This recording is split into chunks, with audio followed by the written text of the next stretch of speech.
90 Day Fiance season 12 right now has got people talking, which is what we always want. But so does 90 Day The Last Resort as well. But we're going to start off talking about Mallorie. Now, Mallorie right now is somebody that is in a relationship with the Turkish fellow called Rashid. But you see, Rashid does not like a certain man called Brandon. But who is Brandon? Brandon is a man that, well, Mallorie used to have a situationship with. But Mallorie refused to remove Brandon from her life.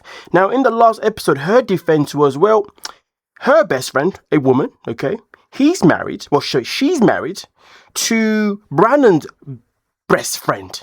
So therefore, for her to spend time with her female best friend, well, because her female best friend is married to a guy that's best friend with Brandon, that means Brandon's always going to be in her life regardless of anything. He's going to be unavoidable. And also on top of that, Brandon did also make it abundantly clear that he will do what he likes. If he wants to call Mallorie, he'll call Mallorie. If he wants to see Mallorie, he'll see Mallorie. If he wants to do anything that involves Mallorie, he will do it. And this is where Rashid right now is not happy. So much to the point that each time Brandon's name comes out of their mouth, sometimes he even starts to do threats regarding violence. He's like, I'll punch him. Violence we do not condone. But people are not happy. So let's see what's happening. What's crack-a-lacking on this Reddit post. So this person, he says, brother, leave this trailer park trash to Brandon and go get you a Turkish delight. Read body. Now, of course, this is this part here where it says, as an American, I know this guy doesn't get it. She's dog walking you because the chips are fine in her hand for once. Not the barbecue lays, but poker chips. If you go back to Turkey and even move to Miami, your life will be better. This lump will realize how dumb she sounds anytime she thinks she's making sense. It's a fair point. Because you see, we've seen this many times before. When the American finally gets the person from a foreign country to come to America, all of a sudden, sometimes the American switches it up. Sometimes they think, well, now you're in America, you're going to behave like an American. You're going to accept the things that we accept here as an American. But you know what the funny thing is, though? When those things happen, that American that is speaking so loud about being American and how this is the American way, guess what, folks? Usually the things that they're saying isn't even the American way. Far from it. It's just the way they live. Like Angela Dean, for example. The way she'd be like, I'm American, goddammit. But anything that she didn't necessarily actually represent America. Some things did, but a lot of things probably didn't. Why? Because a lot of people said, hey, don't speak for us. You're not going to represent us. That's not how I behave. And I've been here my whole life. I've never even left my neighborhood. And then also, when we look at the situation right now with Mallorie, this is why she keeps getting those comparisons, okay, which is very stupid. The matter of the fact is, I think the issue that Mallorie isn't recognizing here is that maybe she has a man that is actually good for her. Maybe that she has a man that actually wants to be with her for her. And what she's not recognizing, also most important, is that despite the fact that Brando has been in her life at the time that she's needed him, when she had an accident, she said he was there for her. I get it. But guess what though? For as long as you've known Brandon, you two have only ever had a situationship. He has never taken you seriously romantically.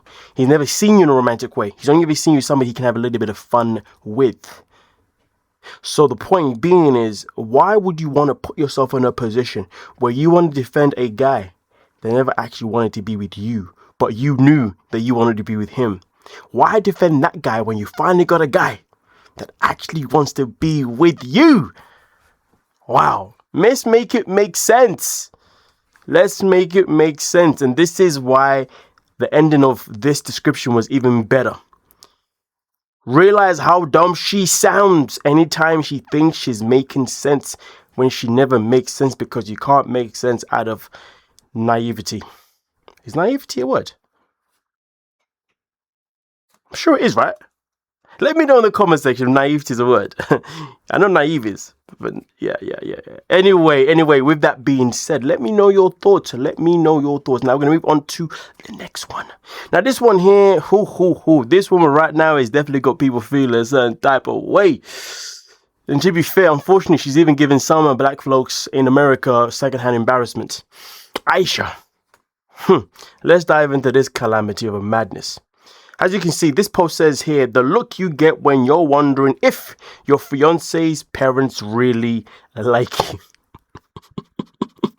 That look is always so deadly, folks. It's always so deadly. But let's talk about this, though. Let's talk about this scene. Now, in this scene itself in particular, Ashia says some really interesting things. So the question says, how exactly does she plan to change his eyeballs by bleaching them? Now, she talks about the fact that his eyes, the white parts of her eyes, she's saying they're not white enough. They're looking a bit dark and damaged. And it's crazy because you see, the sister says, well, everyone in Nigeria has eyes like that. Do you know the funny thing is, folks? Now, it depends what you believe in, right? Some people see this as a conspiracy. Some people see this as facts. But a lot of people are born in a world where they're told that we should not allow the sun to be direct in the eyes. People are told that we should have sunglasses to protect our eyes from the sun. But then there's some people who say, well, hold on a minute. How does that make sense? Because isn't the sun a natural source to the UK? Isn't the sun the natural source of vitamin D?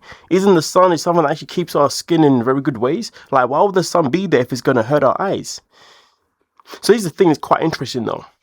I did not know anything about the sun damaging your eyes up until I left my country, Zimbabwe, and came to the UK.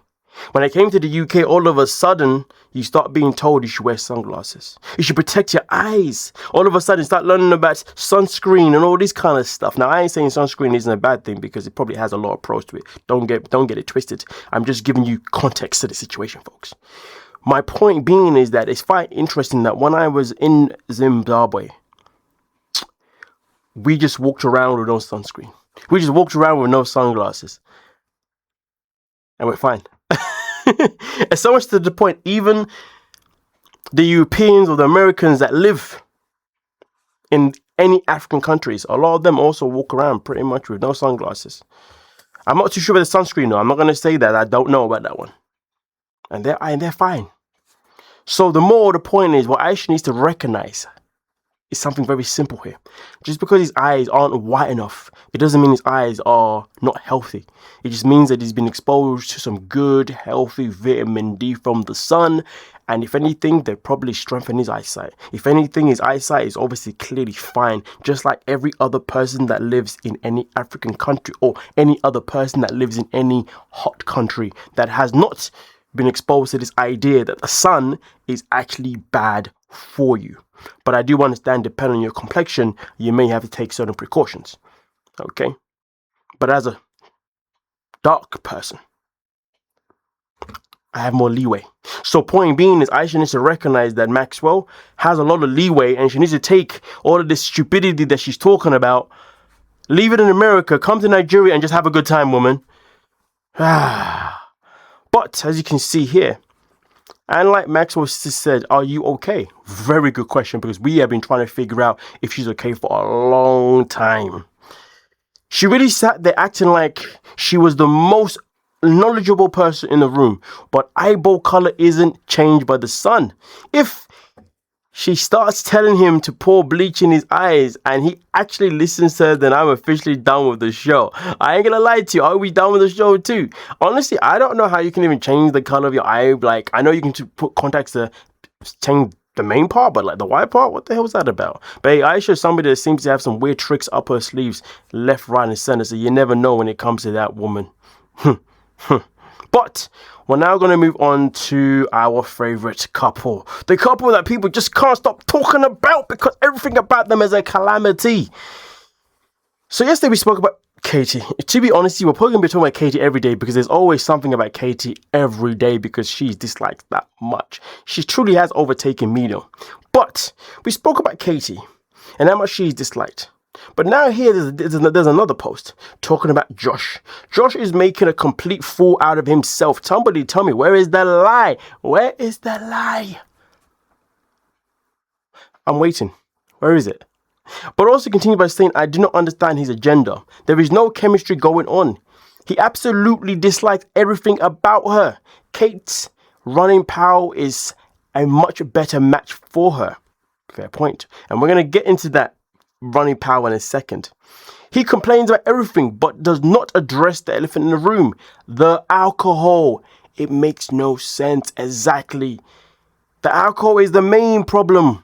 Apart from cheating, the alcohol is the main problem. But he won't say nothing about that.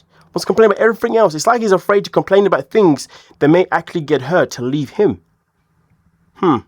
Maybe he knows that if he says to her, hey, you need to stop drinking, hey, you have a drinking problem, maybe he knows that's actually going to run away from him. But either way, though, we still have to figure out why is he even with her.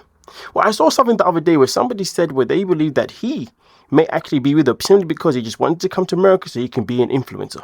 Because since he's obviously been on the show, all he keeps doing is making post after post of his time in America as if he's now an influencer. And sometimes people do that. Remember Marty? Who is he with again? Is it Stevie and Marty? I believe it's the one. And I think he came from Iran or Iraq.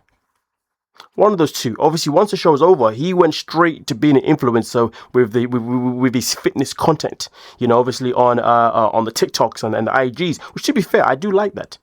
The content he's gone for, at least he's helping people. So I love that. So if he had to come on the show to boost his career in that way, I respect it.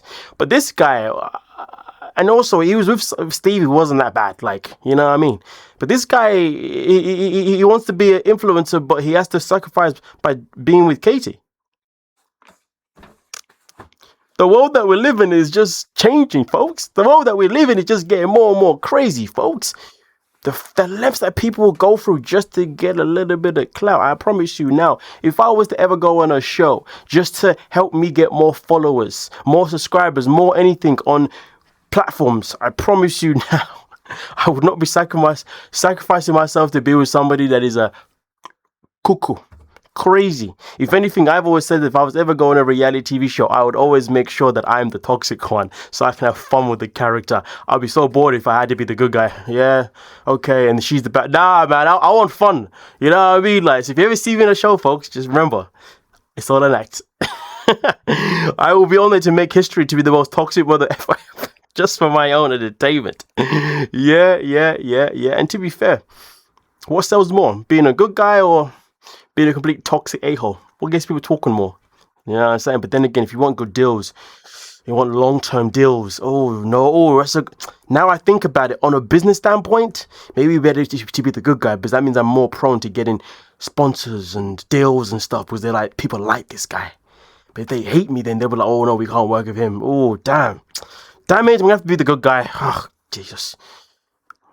Nah, I'll be the bad guy. Who knows? Either way, though, if you was on a reality TV show, would you choose to be the good or the bad? That's the question that I have for you, folks. But now we're going to move on to, still with Catie and Josh, but elaborate to this running guy. So this person made a very, very good point. So Catie went on a 2-week trip with another man while dating Josh, and he's still with her. This is the running guy. This is the guy that obviously appeared in the most recent episode. The one who... Oh, my apologies, folks. I realized I didn't even show you the screen. There you go. This is the same guy that obviously appeared on this episode that just went down. And on that episode, she's the one who says to him, oh, I didn't tell you this, but the guy that you don't like, the one I went on a trip... Yeah, I've invited him to my birthday. Yeah, that guy. And it is quite crazy, to be honest with you. He's still with her after that. And let's be real, she's saying that all she ever did with him was kiss. But some people are thinking, 2 weeks? You're telling me all you did was kiss? Subjective. Also continues by saying he always says that she needs to admit that she doesn't want a relationship with him anymore. But why doesn't he decide that for himself? Because he's not a real man, he's a wimp. He's a baby. He's a child. I have other words that I cannot say. Unfortunately. Anyway, their relationship is so confusing for me. I don't think she likes him. And I don't think he likes her either. I have nothing to contest in any shape or form when it comes to those statements. If you want to contest it, by all means necessary, do what you gotta do, people. Now we're going to move on to the last one. And this one is all about the last resort. And this one here is regarding Patrick and the conversation that he had with G. Something that I did raise as a question. But I'm glad that people are talking about it. So obviously in this video that I'm not going to play for copyright purposes, this is the conversation where Patrick simply sits there and tells Patrick what? Well, they were talking about Kara's OF in this scene. Patrick advises G to use divorce as a threat to get her to stop behaving in a way he disagrees with. Wow, Patrick, you is a bad man. I sound like a sheep there. Bad. We continue. Maybe I'm looking too much into it. No, you are not. If you notice something, always voice it, folks, because if you don't voice it, then we're not warning people for potential dangers. This is the problem sometimes. People think, oh no, I don't think it's that bad, so let me not say anything. If something tells you something's a bit up, always voice it, folks, in your own personal lives and also online, if you like, in terms of this situation. But we continue here by saying, but the way he knew Thais wanted to leave Brazil, and he called the police on her, also filed a divorce as soon as he knew she wanted to leave. He's been vindictive, bitter towards women this entire season. That is true. The way he has been to the women this season has been absolutely atrocious. He's made himself look absolutely bad. He thinks he's making points, about double standards and stuff, but he's making points about double standards in the wrong bloody context. Yeah, Patrick has done himself no favor this season. But I will say this though, I guess calling the police, we already know, based on what Thais says, she claims that he called the police, so therefore he would be able to stop her from going to Brazil with their daughter, because she was meant to go to Brazil on the day that he called the police. That was Thais' story. Obviously, right now, we've only mostly got Thais' side of the conversation, which is why it is only easier to go with what she's saying up until we finally hear his side. And then once we hear his side, that's when we can make a choice between who we want to believe, which I find interesting, because when I spoke about what Thais had said, a lot of people were under the influence that I was now on Thais' side, which is wild, because I always say this before I say anything a lot of the time. I always say, well, if this is true, well, then this is bad. But for some reason, that goes over people's heads, and then people in the comment section will be like, oh, you shouldn't just take Thais' word for what it is. I am not. I simply say, if this is true. And then some people he does this all the time. And then when he finally finds out the other side of the story, he all of a sudden doesn't take accountability for what he said before. And he says, hey guys, there's new information. I'm like, accountability for what? But I always say, if this is true, this is bad. So if it is true, based on what Thais said, and she says that he called the police to stop her from going to Brazil, well then of course that is bad. And based on what he said to G here, it feels like what Thais said is starting to feel more real than before. Why? Because of course, if there's a pattern, we've got to pay attention to the pattern. So it makes me wonder, does he believe that threatening her with divorce was going to actually make her say, you know what, I'm not going to leave you no more, let's be together? Maybe the divorce angle was just a facade. Maybe it was to trick her. I mean, listen, he's given G ideas of how to trick Cara. So who's to say that he wasn't using these ideas for himself? But again, listen to what I'm saying. But we still have not heard his side of the story yet when it comes to Patrick. When it comes to Patrick and Thais' divorce going on right now, obviously we're still waiting for his side of the story before we can come to an ultimate conclusion of who we believe. But right now, based on the context that is coming out, things don't seem to be in his favor. But at the same time, though, silence can be seen as a good thing, or it can also be seen as a bad thing. So right now, because Patrick hasn't come out to say anything regarding why he called the police, regarding obviously the situation with their divorce, because he hasn't said anything, do you think that's a good thing because he's staying quiet? Because, well, there's going to be a divorce going on soon, so therefore he doesn't want to say anything in public, so therefore it doesn't affect him when it comes down to it. So has he been silent for the right reasons, or has he been silent because he just knows he's guilty?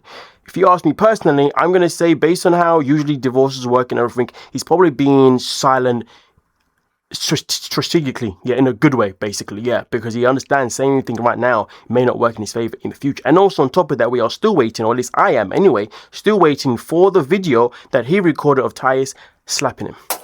Yikes. Yes, I'm still waiting for that one, so we can see obviously how that went down, how she was put in the position where she felt the need to put her hands on him, something that she should have never done, regardless of what he did to provoke her in the first place.